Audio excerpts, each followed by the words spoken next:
ಎಲ್ಲರಿಗೂ ಕೂಡ ಒಳ್ಳೆಯ ಶುಭೋದಯಗಳು. ಈ ಒಂದು ಎಪಿಸೋಡಲ್ಲಿ ನಾನು ಕೃಷ್ಣನ ಬಗ್ಗೆ 1ರಿಂದ 200ವರೆಗೆ ಡೀಟೇಲ್ಸ್ ಆಗಿ ಸ್ಟೋರಿ ವೈಸ್ ಹೇಳ್ತೀನಿ. ಸೊ ಎಪಿಸೋಡ್ನ ಮಿಸ್ ಮಾಡದೆ ನೋಡಿ. ಒಂದನ್ನು ಕೂಡ ಮಿಸ್ ಮಾಡಿದ್ರೆ ಇಡೀ ಸ್ಟೋರಿ ಕೂಡ ಹಾಳಾಗೋದು ಚಾನ್ಸಸ್ ಇರುತ್ತದೆ. ಸೊ ಬನ್ನಿ ಈಗ ಮೈನ್ ಡೈರೆಕ್ಟ್ ವಿಡಿಯೋ ಕಡೆ ಹೋಗೋಣ. ನೋಡಿ ವೀಕ್ಷಕರೇ, ಒಂದು ಕಾಲದಲ್ಲಿ ಇಂದಿನಂತೆ ದೊಡ್ಡ ನಗರಗಳು ಇರಲಿಲ್ಲ. ಕಾರುಗಳು, ಮೊಬೈಲ್ಗಳು, ದೊಡ್ಡ ಕಟ್ಟಡಗಳು ಯಾವುದೂ ಇರಲಿಲ್ಲ. ಆದರೆ ಒಂದು ನಗರ ಮಾತ್ರ ಬಹಳ ಪ್ರಸಿದ್ಧವಾಗಿತ್ತು. ಅದು ಮಥುರಾ. ಯಮುನಾ ನದಿಯ ತೀರದಲ್ಲಿದ್ದ ಈ ಸುಂದರ ನಗರದಲ್ಲಿ ಜನರು ವ್ಯಾಪಾರ ಮಾಡುತ್ತಿದ್ದರು, ಕೃಷಿ ಮಾಡುತ್ತಿದ್ದರು, ಹಬ್ಬಗಳನ್ನು ಆಚರಿಸುತ್ತಿದ್ದರು ಮತ್ತು ಸಂತೋಷದಿಂದ ಜೀವನ ನಡೆಸುತ್ತಿದ್ದರು. ಆದರೆ ಒಂದು ದಿನ ಆ ಸಂತೋಷದ ಮಥುರೆಯ ಮೇಲೆ ಕತ್ತಲೆ ಆವರಿಸಿತು. ಜನರು ತಮ್ಮ ಮನೆಗಳಿಂದ ಹೊರಗೆ ಬರಲು ಹೆದರತೊಡಗಿದರು. ಮಕ್ಕಳು ಆಟವಾಡುತ್ತಿದ್ದ ಬೀದಿಗಳು ಮೌನವಾದವು. ಮಾರುಕಟ್ಟೆಯಲ್ಲಿದ್ದ ಜನರು ಕಡಿಮೆಯಾಯಿತು, ಏಕೆಂದರೆ ಮಥುರೆಯ ಸಿಂಹಾಸನದ ಮೇಲೆ ಕುಳಿತಿದ್ದ ರಾಜನು. ಆ ರಾಜನ ಹೆಸರೇ ಕಂಸ. ಕಂಸನು ಬಲಶಾಲಿಯಾಗಿದ್ದ, ಆದರೆ ಅವನ ಹೃದಯದಲ್ಲಿ ಕರುಣೆ ಕಡಿಮೆಯಾಗಿತ್ತು. ಅವನಿಗೆ ತನ್ನ ಶಕ್ತಿ ಮತ್ತು ಅಧಿಕಾರದ ಮೇಲೆ ಅಪಾರ ಹೆಮ್ಮೆ ಇತ್ತು. ಮಧುರೆಯ ಜನರು ಅವನ ಹೆಸರನ್ನು ಕೇಳಿದರೆ ಭಯಪಡುತ್ತಿದ್ದರು. ಆದರೆ ಅದೇ ಕಂಸನ ಜೀವನನ್ನು ಕೆಲವೇ ವರ್ಷಗಳಲ್ಲಿ ಸಂಪೂರ್ಣವಾಗಿ ಬದಲಾಯಿಸಿರುವ ಒಂದು ಘಟನೆ ಇನ್ನೂ ನಡೆಯಬೇಕಿತ್ತು. ಆದರೆ ಆ ಘಟನೆಗೆ ಕಾರಣವಾಗಿದ್ದವರು ದೇವಕಿ ಮತ್ತು ವಸುದೇವ. ದೇವಕಿಯ ಬಾಲ್ಯ ಮತ್ತು ಕುಟುಂಬದ ನೋಡೋಣ. ನೋಡಿ, ಮಥುರೆಯಲ್ಲಿ ದೇವಕಿ ಎಂಬ ರಾಜಕುಮಾರಿ ಇದ್ದಳು. ಇವಳು ಯಾರಂತ ನಾನು ಮುಂದೆ ಹೇಳ್ತೀನಿ. ಎಪಿಸೋಡ್ನ ಮಿಸ್ ಮಾಡಬೇಡಿ ಆ್ಯಂಡ್ ಸ್ಕಿಪ್ ಕೂಡ ಮಾಡಲಾರ್ದೆ ನೋಡಿ, ಓಕೆನಾ? ಈ ವಿಡಿಯೋ ಇಷ್ಟವಾದರೆ ಲೈಕ್ ಮಾಡಿ, ಶೇರ್ ಮಾಡಿ ಆ್ಯಂಡ್ ಸಬ್ಸ್ಕ್ರೈಬ್ ಮಾಡೋದನ್ನು ಮರಿಬೇಡಿ. ಬನ್ನಿ, ಮಥುರೆಯಲ್ಲಿ ದೇವಕಿ ಎಂಬ ರಾಜಕುಮಾರಿ ಇದ್ದಳು. ಅವಳು ರಾಜ ದೇವಕನ ಮಗಳು. ದೇವಕಿ ಸೌಮ್ಯ ಸ್ವಭಾವವಳು. ಅವಳ ಮಾತಿನಲ್ಲಿ ವಿನಯವಿತ್ತು. ಅವಳನ್ನು ನೋಡಿದವರು ಅವಳು ಒಳ್ಳೆಯ ಗುಣಗಳನ್ನು ಮೆಚ್ಚುತ್ತಿದ್ದರು. ದೇವಕಿಯ ಜೀವನದಲ್ಲಿ ಎಲ್ಲವೂ ಚೆನ್ನಾಗಿದೆ ಸಾಗುತ್ತಿತ್ತು. ಆದರೆ ಅವಳ ಜೀವನದಲ್ಲಿ ಒಂದು ಮಹತ್ವದ ದಿನ ಬರಬೇಕಿತ್ತು. ಅದು ಅವಳ ವಿವಾಹದ ದಿನ. ದೇವಕಿಯ ವಿವಾಹವು ವಸುದೇವ ಎಂಬ ಮಹಾನ್ ವ್ಯಕ್ತಿಯೊಂದಿಗೆ ನಡೆಯಿತು. ವಸುದೇವನು ಧೈರ್ಯಶಾಲಿ, ಜ್ಞಾನಿ ಮತ್ತು ಸತ್ಯನಿಷ್ಠನಾಗಿದ್ದನು. ಅವರ ವಿವಾಹದ ಸುದ್ದಿ ಮಥುರೆಯಲ್ಲಿ ಸಂತೋಷದ ಸುದ್ದಿಯಾಗಿ ಮೂಡಿಸಿತು. ಜನರು ಹಬ್ಬದಂದೇ ಆಚರಿಸಿದರು. ನಗರದ ಬೀದಿಗಳು ಅಲಂಕಾರಗೊಂಡವು, ವಾದ್ಯಗಳು ಮೊಳಗಿದವು. ಎಲ್ಲರೂ ನವದಂಪತಿಗಳಿಗೆ ಶುಭ ಹಾರೈಸಿದರು. ಆದರೆ ಆ ಸಂತೋಷದ ನಡುವೆ ಯಾರಿಗೂ ಗೊತ್ತಿರದೆ ಒಂದು ದೊಡ್ಡ ಘಟನೆ ಮುಂದೆ ಕಾದಿತ್ತು.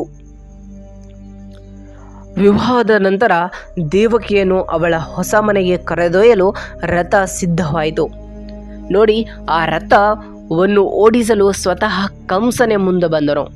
ಈಗ ಟ್ವಿಸ್ಟ್ ಆಗುತ್ತೆ. ಈ ಒಂದು ದೇವಕಿ ಯಾರು ಅಂತ ಗೊತ್ತಾಗುತ್ತೆ. ನೋಡಿ, ಕಂಸನು ದೇವಕಿಯ ಸಹೋದರ. ಗೊತ್ತಾಯ್ತಾ? Main point. ಕಂಸನು ದೇವಕಿಯ ಸಹೋದರ, ಅಣ್ಣ ಆಗಿರ್ತಾನೆ. ಅವನು ತನ್ನ ಸಹೋದರಿಯನ್ನು ಬಹಳ ಪ್ರೀತಿಸುತ್ತಿದ್ದನೆಂದು ಆ ಸಮಯದಲ್ಲಿ ತೋರಿಸುತ್ತಿದ್ದನು. ಅವನು ರಥವನ್ನು ಓಡಿಸುತ್ತಾ ಸಂತೋಷದಿಂದ ಮಾತನಾಡುತ್ತಿದ್ದ. ದೇವಕಿ ಮತ್ತು ವಸುದೇವರು ರಥದಲ್ಲಿ ಕುಳಿತಿದ್ದರು. ರಥದ ನಿಧಾನವಾಗಿ ಮಥುರೆಯ ಬೀದಿಗಳಲ್ಲಿ ದಾಟುತ್ತಿತ್ತು. ಜನರು ಅವರನ್ನು ನೋಡುತ್ತಾ ಸಂತೋಷ ಪಡುತ್ತಿದ್ದರು. ಎಲ್ಲವೂ ಸುಂದರವಾಗಿತ್ತು. ಆದರೆ ಹಠಾತ್ತನೆ ಆಕಾಶದಲ್ಲಿ ಒಂದು ವಿಚಿತ್ರ ಧ್ವನಿ ಕೇಳಿಸಿತು.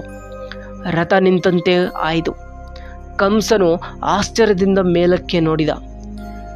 ದೇವಕಿ ಮತ್ತು ವಸುದೇವರು ಏನಾಯಿತು ಎಂದು ಅರ್ಥ ಮಾಡಿಕೊಳ್ಳದೆ ನೋಡಿದರು.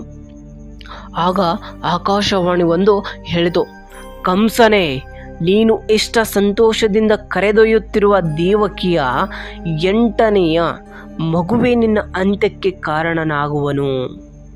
ನೋಡಿ, ಇಷ್ಟೊಂದು ವಿಚಿತ್ರವಾದ ಆಕಾಶವಾಣಿ ಈ ರೀತಿ ಹೇಳಿತಂದರೆ ಕಂಸನಿಗೆ ಭಯವಾಗದೆ ಸುಮ್ಮನೆ ಇರ್ತಾನ? ಸರಿ, ನೋಡಿ ಮುಂದೆ ಏನಾಗುತ್ತೆ. ಈ ಮಾತು ಕೇಳಿದ ತಕ್ಷಣ ಕಂಸನ ಒಂದು ಮುಖ ಬದಲಾಯಿತು. ಈ ಮಾತು ಕೇಳಿದ ತಕ್ಷಣ ಇಲ್ಲಿಯವರೆಗೆ ತನ್ನ ಶಕ್ತಿಯ ಮೇಲೆ ಹೆಮ್ಮೆ ಪಟ್ಟಿದ್ದ ಕಂಸನ ಮನಸ್ಸಿನಲ್ಲಿ ಮೊದಲ ಬಾರಿಗೆ ಭಯ ಹುಟ್ಟಿತು. ಅವನು ಯೋಚಿಸದೆ ದೇವಕಿಯ 8ನೆಯ ಮಗು ನನ್ನನ್ನು ಕೊಲ್ಲುತ್ತದೆಯೇ? ಅವನಿಗೆ ತನ್ನ ರಾಜ್ಯ ನೆನಪಾಯಿತು, ತನ್ನ ಸಿಂಹಾಸನ ನೆನಪಾಯಿತು, ತನ್ನ ಅಧಿಕಾರ ನೆನಪಾಯಿತು. ನಾನು ಸಾಯಬಾರದು ಎಂಬ ಭಯ ಅವನ ಮನಸ್ಸನ್ನು ಆವರಿಸಿತು. ಕಂಸನು ದೇವಿಕೆಯ ಕಡೆ ನೋಡಿದ. ದೇವಕಿ ಭಯದಿಂದ ಮೌನವಾಗಿದ್ದಳು. ವಸುದೇವನು ಪರಿಸ್ಥಿತಿಯನ್ನು ಅರ್ಥ ಮಾಡಿಕೊಂಡ, ಯಾಕಂದರೆ ಅವನು ಮಹಾಜ್ಞಾನಿ ಆಗಿರ್ತಾನೆ. ಓಕೆನಾ? ಅವನು ಕಂಸನಿಗೆ ಶಾಂತವಾಗಿ ಹೇಳಿದ, ಕಂಸನೇ, ಆಕಾಶವಾಣಿ 8ನೇ ಮಗುವಿನ ಬಗ್ಗೆ ಹೇಳಿದೆ. ದೇವಕಿಯ ಮೇಲೆ ಕೋಪ ತೋರಿಸುವುದು ಏಕೆ? ಅವಳಿಗೆ ಯಾವುದು ತಪ್ಪಿಲ್ಲ. ಆದರೆ ಕಂಸನ ಮನಸ್ಸಿನಲ್ಲಿ ಭಯ ತುಂಬ ಹೆಚ್ಚಾಗಿತ್ತು. ಭಯ ಕೆಲವೊಮ್ಮೆ ಮನುಷ್ಯನಿಂದ ಸರಿಯಾದ ನಿರ್ಧಾರಗಳನ್ನು ತೆಗೆದುಕೊಳ್ಳಲು ಬಿಡುವುದಿಲ್ಲ. ಅಂದೇ ಅದೇ ಕಂಸನ ಜೀವನದಲ್ಲೂ ನಡೆಯದ ಪ್ರಾರಂಭಿಸಿತು. ಓಕೆನಾ? ನೆಕ್ಸ್ಟ್ ಏನಾಗುತ್ತೆ ನೋಡಿ. ಕಂಸನು ಸುಮ್ಮನೆ ಬಿಡಲಿಲ್ಲ. ಈ ರೀತಿ ಆಯ್ತಲ್ಲ, ನನ್ನ ಒಂದು ಅಂತ್ಯ ಈ ನನ್ನ ತಂಗಿಯ ಮಗನಿಂದ ಆಗುತ್ತದಾ?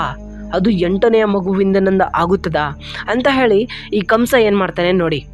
ಕಂಸನು ದೇವಕಿ ಮತ್ತು ವಸುದೇವರನ್ನು ಬಂಧಿಸುವ ನಿರ್ಧಾರದ ತೆಗೆದುಕೊಂಡ. ನೋಡಿ ಎಂತಹ ಕರ್ಮ! ಅವರಿಬ್ಬರನ್ನ ಅದ್ಧೂರಿಯಾಗಿ ಮದುವೆ ಮಾಡಿಸಿ ಅವರ ಊರಿಗೆ ಕಳಿಸಿರುವಂತಹ ಸಂದರ್ಭದಲ್ಲಿ ಆಕಾಶವನ್ನು ಒಂದು ಹೇಳಿತಂತೆ. ಸೊ ಅದಕ್ಕಾಗಿ ಈ ಕಂಸನು ತನ್ನ ರಾಜ್ಯ ಮನೆತನದಲ್ಲಿ ಅವರನ್ನು ಕಾರಾಗೃಹ ಅಂದರೆ ಜೈಲಲ್ಲಿ ಇರಿಸ್ಕೊಳ್ತಾನೆ. ಓಕೆನಾ? ಒಮ್ಮೆ ಸಂತೋಷದಿಂದ ನಡೆದ ವಿವಾಹದ ರಥ ಈಗ ದುಃಖದ ಕಾರಾಗೃಹದ ಬಾಗಿಲಿನಲ್ಲಿ ನಿಂತಿತ್ತು. ದೇವಕಿಯ ಕಣ್ಣಲ್ಲಿ ನೀರು, ವಸುದೇವನ ಮನಸ್ಸಿನಲ್ಲಿ ದುಃಖ. ಆದರೆ ವಸುದೇವನು ದೇವಕಿಗೆ ಧೈರ್ಯ ಹೇಳಿದ, ಭಯಪಡಬೇಡ, ಏನೇ ಆಗಲಿ ನಾವು ಧೈರ್ಯ ಕಳೆದುಕೊಳ್ಳಬಾರದು. ಕಾರಾಗೃಹದ ಬಾಗಿಲು ಮುಚ್ಚಿತು. ಢಮ್! ಆ ಶಬ್ದದೊಂದಿಗೆ ದೇವಕಿ ಮತ್ತು ವಸುದೇವರ ಜೀವನವೇ ಬದಲಾಯಿತು. ಹೊರಗೆ ಮಥುರೆಯ ಜನರು ತಮ್ಮ ಜೀವನ ನಡೆಸುತ್ತಿದ್ದರು. ಆದರೆ ಇವರು ಕಾರಾಗೃಹದೊಳಗೆ ಒಂದು ದೊಡ್ಡ ರಹಸ್ಯದ ಕಥೆ ಪ್ರಾರಂಭವಾಗುತ್ತು. ಸ್ವಲ್ಪ ಸಮಯದ ನಂತರ ದೇವಕಿಗೆ ಮೊದಲು ಮಗು ಜನಿಸಿತು. ಒಬ್ಬ ತಾಯಿ ತನ್ನ ಮಗುವನ್ನು ಮೊದಲ ಬಾರಿಗೆ ಕೈಯಲ್ಲಿ ಹಿಡಿದಾಗ ಹೇಗೆ ಸಂತೋಷ ಪಡುತ್ತಾಳೆಯೋ, ದೇವಕಿಯು ಹಾಗೆಯೇ ತನ್ನ ಮಗುವನ್ನು ನೋಡಿದಳು.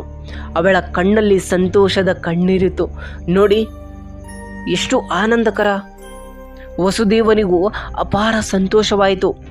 ಆದರೆ ಅವರ ಸಂತೋಷದ ಹಿಂದೆ ಒಂದು ಭಯವಿತ್ತು. ಕಂಸನು ಏನು ಮಾಡಬಹುದು ಎಂಬ ಪ್ರಶ್ನೆ ಅವರ ಮನಸ್ಸಿನಲ್ಲಿ ಇತ್ತು. ಆಕಾಶವಾಣಿಯಲ್ಲಿ 8ನೇ ಮಗುವಿನ ಬಗ್ಗೆ ಹೇಳಲಾಗಿತ್ತು. ಹಾಗಾಗಿ ಮೊದಲನ ಮಗುವಿನಿಂದ ಅಪಾಯವಿಲ್ಲ ಎಂದು ಅವರು ಭಾವಿಸಿದರು. ಆದರೆ ಕಂಸನ ಮನಸ್ಸಿನಲ್ಲಿ ಭಯ ಈಗಾಗಲೇ ಬೀರು ಬಿಟ್ಟಿತ್ತು. ಮುಂದೆ ಏನಾಗುತ್ತದೆ ಎಂಬುದು ಯಾರಿಗೆ ತಿಳಿದಿರಲಿಲ್ಲ. ಕಂಸನು ತನ್ನ ಭಯಕ್ಕೆ ಒಳಗಾಗಿ ದೇವಕಿಯ ಮಕ್ಕಳನ್ನು ತನ್ನ ಶತ್ರುಗಳಂತೆ ನೋಡಲು ಆರಂಭಿಸಿದನು. ಇಲ್ಲಿಂದ ಕತೆ ಇನ್ನಷ್ಟು ದುಃಖಕರವಾಗುತ್ತದೆ. ಒಬ್ಬ ತಾಯಿಗೆ ತನ್ನ ಮಗುವಿನ ಮೇಲೆ ಇರುವ ಪ್ರೀತಿ ಎಷ್ಟು ದೊಡ್ಡದು! ಮಗುವಿನ ಸಣ್ಣ ನಗು ನೋಡಿದರೂ ತಾಯಿ ಸಂತೋಷ ಪಡುತ್ತಾಳೆ. ಮಗು ಅಳಿದರೆ ತಾಯಿಯ ಹೃದಯ ನೋವಾಗುತ್ತದೆ. ಆದರೆ ದೇವಕಿ ತನ್ನ ಮಕ್ಕಳ ವಿಷಯದಲ್ಲಿ ಸಂತೋಷಕ್ಕಿಂತ ಭಯವೇ ಹೆಚ್ಚಾಗಿತ್ತು. ಪ್ರತಿ ಬಾರು ಮಗು ಹುಟ್ಟಿದಾಗ ಈಗ ಏನಾಗುತ್ತದೆ ಎಂಬ ಆತಂಕ. ಈ ದುಃಖದ ನಡುವೆ ದೇವಕಿ ಮತ್ತು ವಸುದೇವರ ತಮ್ಮ ನಂಬಿಕೆಯನ್ನು ಕಳೆದುಕೊಳ್ಳಲಿಲ್ಲ. ಅವರು ಕಾಲವನ್ನು ಎದುರು ನೋಡುತ್ತಿದ್ದರು. ದೇವಕಿಯ ಮಕ್ಕಳ ಕತೆ ಮುಂದುವರಿದಿತ್ತು. ಆದರೆ ಮಧುರೆಯ ಇನ್ನೊಮ್ಮೆ ಕೇಳಿ, ದೇವಕಿಯ ಮಕ್ಕಳ ಕತೆ ಮುಂದುವರಿಯುತ್ತಿತ್ತು. ಆದರೆ ಮಥುರೆಯ ಜನರಿಗೆ ತಿಳಿಯದಂತೆ ಒಂದು ದೊಡ್ಡ ದೈವಿಕ ಯೋಜನೆಯು ನಡೆದಿತ್ತು. ಒಂದು ಕಡೆ ಕಂಸನು ತನ್ನ ಉಳಿಸಿಕೊಳ್ಳಲು ಪ್ರಯತ್ನಿಸುತ್ತಿದ್ದ, ಇನ್ನೊಂದು ಕಡೆ ಕೃಷ್ಣನ ಆಗಮನಕ್ಕೆ ಪರಿಸ್ಥಿತಿಗಳು ನಿಧಾನವಾಗಿ ಸಿದ್ಧವಾಗುತ್ತಿದ್ದು ಜನರಿಗೆ ಇನ್ನೂ ಗೊತ್ತಿರಲಿಲ್ಲ. ಆದರೆ ಭವಿಷ್ಯದ ಮಥುರೆಯ ಭಯ ಕೊನೆಗೊಳಿಸಲು ಒಂದು ಮಗು ಬರಲಿತ್ತು. ಆ ಮಗು ಸಾಮಾನ್ಯ ಮಗುವಾಗಿರಲಿಲ್ಲ. ಅವನ ಮುಂದೆ ಗೋಪಾಲನಾಗಿ ಬೆಣ್ಣೆ ಕದೆಯವನು, ಸ್ನೇಹಿತರ ಜೊತೆ ಆಟವಾಡುವನು ಗೋವುಗಳನ್ನು ಮೇಯಿಸುವನು, ಕೊಳಲು ಊದುವನು, ಅಸುರರನ್ನು ಎದುರಿಸುವನು ಮತ್ತು ಕೊನೆಗೆ ಕಂಸನ ಅಹಂಕಾರವನ್ನು ಅಂತ್ಯಗೊಳಿಸುವ ಅವನು. ಆದರೆ ಆ ದಿನ ಇನ್ನೂ ದೂರವಿರುತ್ತಿತ್ತು. ಕಾರಾಗೃಹದ ಕಿಟಕಿಯಿಂದ ದೇವಕಿ ಹೊರಗಿನ ಆಕಾಶವನ್ನು ನೋಡುತ್ತಿದ್ದಳು. ರಾತ್ರಿ ಸಮಯ. ಚಂದ್ರನ ಬೆಳಕು ಕಾರಾಗೃಹದ ಗೋಡೆಯ ಮೇಲೆ ಬೆಳೆಯುತ್ತಿತ್ತು. ದೇವಕಿ ನಿಧಾನವಾಗಿ ಯೋಚಿಸಿದಳು, ನನ್ನ ಜೀವನದಲ್ಲಿ ಇಷ್ಟು ದುಃಖ ಏಕೆ? ವಸುದೇವನು ಅವಳ ಬಳಿಗೆ ಬಂದು ಹೇಳಿದನು, ದೇವಕಿ, ನಮಗೆ ಈಗ ಎಲ್ಲವೂ ಅರ್ಥವಾಗದಿರಬಹುದು, ಆದರೆ ಸತ್ಯ ಮತ್ತು ಧರ್ಮದ ಮೇಲೆ ನಂಬಿಕೆ ಇಟ್ಟುಕೊಳ್ಳೋಣ. ದೇವಕಿ ಕಣ್ಣೀರು ಒರೆಸಿಕೊಂಡು, ಅವಳಿಗೆ ಬಹುಶಃ ಗೊತ್ತಿರಲಿಲ್ಲ, ಆದರೆ ಅವಳ ಜೀವನವೇ ಒಂದು ಮಹಾನ್ ಕಥೆಯ ಕೇಂದ್ರವಾಗಿತ್ತು ಎಂಬುದು ಅವಳಿಗೆ ತಿಳಿಯಿರಲಿಲ್ಲ. ವರ್ಷಗಳು ಕಳೆದವು. ಕಂಸನು ಭಯ ಕಡಿಮೆಯಾಗಲಿಲ್ಲ, ಬದಲಾಗಿ ಅದು ಇನ್ನಷ್ಟು ಹೆಚ್ಚಾಯಿತು. ಏಕೆಂದರೆ ಅವನಿಗೆ ಒಂದು ಪ್ರಶ್ನೆ ಕಾಡುತ್ತಿತ್ತು, ದೇವಕಿಯ 8ನೇ ಮಗು ಯಾವಾಗ ಬರುತ್ತದೆ? ಅವನು ತನ್ನ ಸೈನಿಕರಿಗೆ ಎಚ್ಚರಿಕೆ ನೀಡಿದ. ಕಾರಾಗೃಹದ ಮೇಲೆ ಕಾವಲು ಹೆಚ್ಚಿಸಲಾಯಿತು, ಬಾಗಿಲುಗಳು ಇನ್ನಷ್ಟು ಬಲಪಡಿಸಲಾಯಿತು. ಆದರೆ ಕಂಸನಿಗೆ ಗೊತ್ತಿರಲಿಲ್ಲ ಒಬ್ಬ ಮನುಷ್ಯ ಎಷ್ಟು ಬಲವಾದ ಬಾಗಿಲು ಕಟ್ಟಿದ್ದರೂ ವಿಧಿಯ ಬಾಗಿಲನ್ನು ಮುಚ್ಚಲು ಸಾಧ್ಯವಿಲ್ಲ. ದೇವಕಿಯ 8ನೇ ಮಗು ಆಗಮನದ ಸಮಯ ಹತ್ತಿರವಾಗುತ್ತಿತ್ತು. ಮಥುರೆಯ ಆಕಾಶದಲ್ಲಿ ವಿಚಿತ್ರ ಸೂಚನೆಗಳು ಕಾಣಿಸಿಕೊಳ್ಳಲು ಆರಂಭವಾದವು. ಕಾರಾಗೃಹದಲ್ಲಿ ದೇವಕಿಯ ಮನಸ್ಸಿನಲ್ಲಿ ಒಂದು ಹೊಸ ಭರವಸೆ ಮೂಡಿತು ಮತ್ತು ಆ ರಾತ್ರಿ ಇನ್ನೂ ಬರಬೇಕಿತ್ತು.